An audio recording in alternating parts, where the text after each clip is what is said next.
Hey, this is Sam, and this is Kelly Spell, and she is here to talk about what made Bluebirds and Daffodils. It's it's one of my favorite in the minimalist Oh, because great. I'm so taken with this over quilting line. Yeah. So, talk to me about how this quilt came about. Okay. I was inspired by a Japanese op art design. I have a book, I think it's like 500 copyright free Japanese op art designs. I Mm-hmm. forget the title of it. And I love to flip through those kinds of things when I'm feeling uninspired. And so one of the designs was similar to this. And I thought that it would be really fun to incorporate some line work into the circles that I tend to make in a lot of my quilts. And so I created this giant circle and pieced it together and then quilted it with straight lines in the background, but then decided it needed a little something Little extra. garlic, huh? A little something extra. And so I think what I did is I took the templates of one of these curves and I taped them together so that you got the down and up swoop. And then I laid the paper on top and sort of marked my lines and then quilted it. It has that, for me, like a meditative, soothing quality that comes out of the way Japanese water is handled in their work. Yeah. So I looked at it and I had that sort of, oh, I'm being rocked by the ocean Yeah, feel. I love that. That's good. I called it Bluebirds and Daffodils because I couldn't think of anything else to call it. Uh-huh.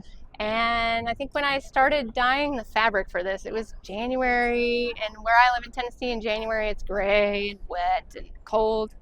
Portlanders here. Yeah, We know ya. y'all understand. And so I was like, I want blue and some sun and some flowers. And by the time I got it all together, I was like, these are the bluebirds that are hanging out in my backyard now. And I have these beautiful daffodils that come up and some other shrubs that are this like corally red color. And I was like, it's spring. And it does feel like very calming and kind of a reset to the dreary days of winter. Now, I have long loved a lot of your based on the circle quilts. Do you dye most of your own fabric? These days, yes. I tend to dye. Yeah. I've been dyeing my own fabric for, I think, since 2021. Okay. And started incorporating a lot of that into my designs. So most of the time these days I am hand dyeing the palette that I want and being very fussy about each color and all the things. And yeah.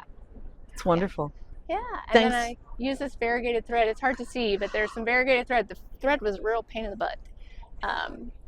But the colors are fantastic. The colors really worked. Yeah. I don't love variegated most of the time. It was fussy. It was crushed on the spool, and so every few inches there was a crushed spot. And there was a lot of ripping out of stitches and requilting and ripping and requilting. And eventually I used some silicone, liquid silicone on the spool, which helped, but it was a real pain. And then when I was blocking the quilt when it was done, I usually boil all of my hand-dyed fabrics to make sure that they don't bleed. And I think I forgot to boil the backing fabric.